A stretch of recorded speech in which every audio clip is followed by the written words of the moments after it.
about the Illinois tax system, because it's also A, not fair, and B, stupid. Not fair.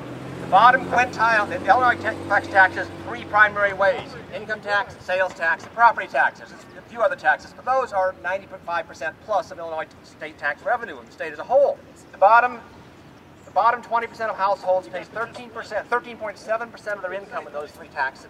The top 1% of households pays 5.5% of their income in those taxes. Does that sound fair? No!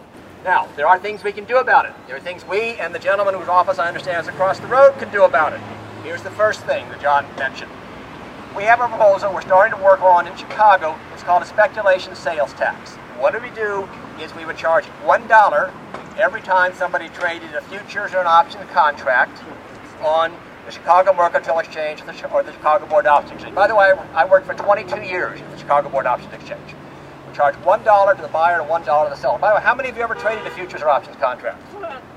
What's wrong with you? You're not part of the 1%, right? Okay, all right. We'll get you down. Okay. This is Senator Nolan. Hi. Will you support a graduated income tax and/or a speculation tax to balance the Illinois budget? First of all, I'm not aware of what a speculation tax is, but that tax, nonetheless, that tax would be a tax that would probably affect the previous speaker. A graduated income tax, a progressive income tax, which no doubt would affect that previous speaker. Do I support it? Yes.